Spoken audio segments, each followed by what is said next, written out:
Hey everyone, got a check engine light on for a P0234 code, and it's the second time that I got this. First time I got it in October, and I fixed it and drove it for a month, and then again the same code came back on, and the part that I replaced, I didn't want it to do anything, time consuming, so I was like, let me go with the first thing that comes up to replace in order to fix this issue.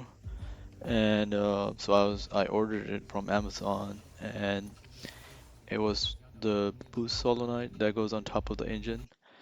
Since this is a 2.0 engine, you have the boost solenoid on top of the engine, and there is a wastegate solenoid that goes on the turbo too. I'm changing this part again because when I bought the part from Amazon, there were a lot of returns for the same part, and I was like, maybe there's something wrong with it, and why there's so many people returning it. So I should order from a different store and replace it and see if it fixes the check engine light again.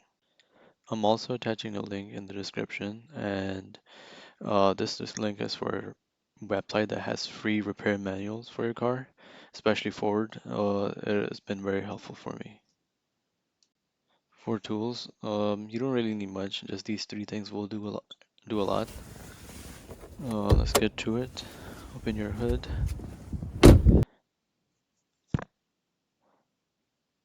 Recently got an oil change, and I didn't check the oil after that. So maybe I feel like they had a nightmare trying to fill the oil.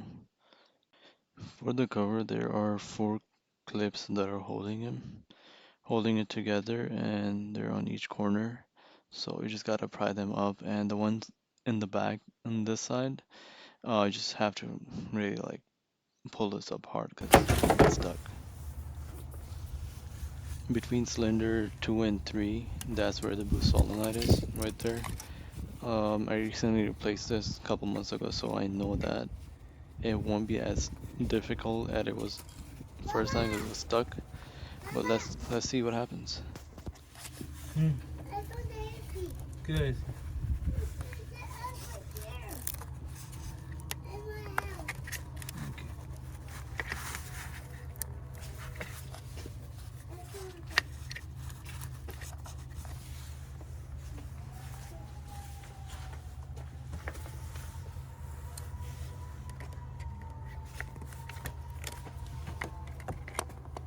Before I put WD-40 on it and make it oily and stuff, I like to take my pliers and see if I can get it out without doing anything.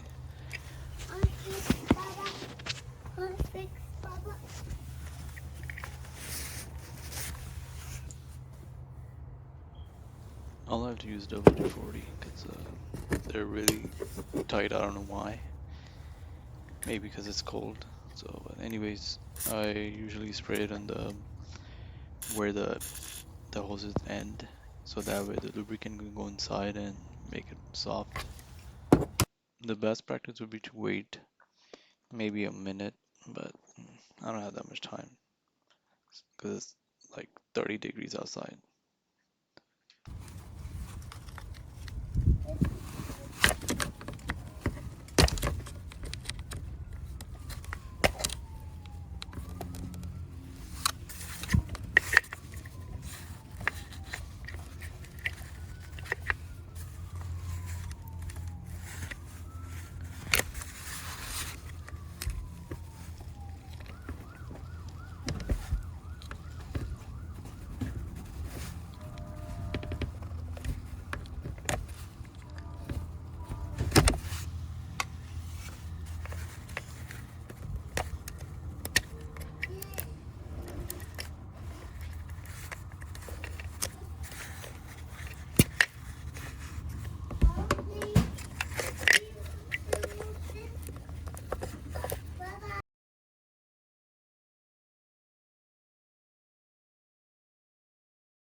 part gave me a hard time also last time when I was trying to take out this hose in the back.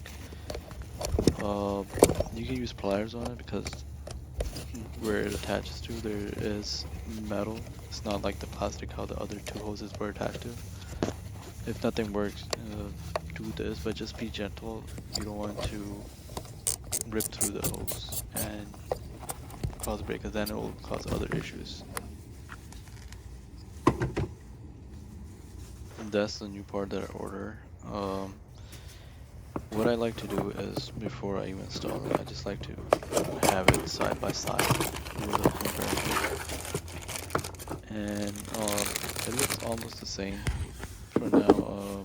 Probably maybe just a little different on the connector part, but it fits because you can see the grooves matches with the other one.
I put this hose on top of the wire that was attached to the sensor, uh, and so I remembered that it's not the way it was supposed to, and it wasn't looking right either too.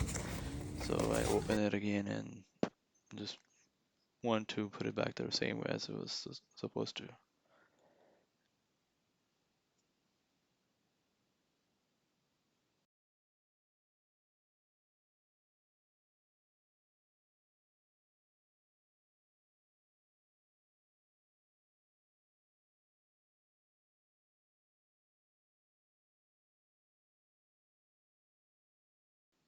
I'm just checking around. I know this doesn't involve too much stuff, so I'm just gonna go ahead and put the cover back.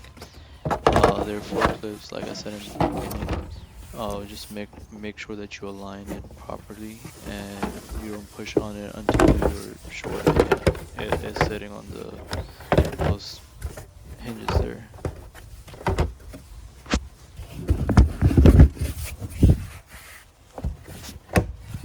And just gently push it down so you're not breaking anything.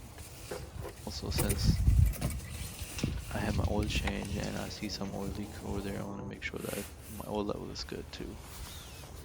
I'm going to start the car without erasing the check engine light, and that's because I want to make sure that the repair actually worked.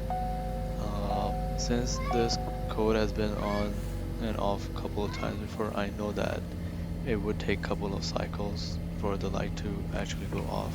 It worked. The car started smoothly and the engine is smooth. That's one thing that you should look at after replacing this.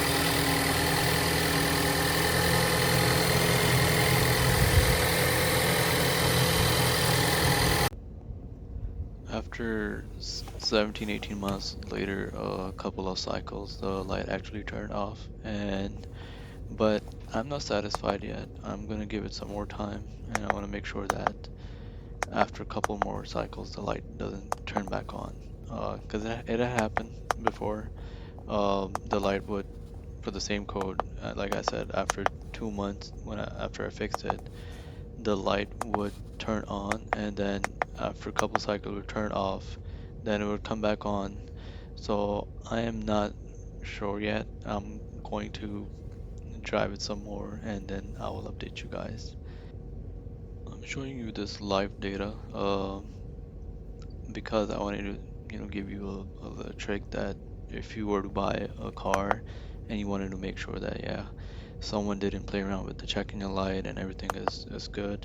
And so if you go up where it says warm ups and the the clear distance is just that it's showing you that when was the last time the check engine light was erased. And as you can see in my car, I didn't touch the check engine light erase function like almost 12,000 miles. And the warm up cycles I did was 255. So I'll update you guys on what happens in the next video if the light comes back on or if it stays off. Thank you.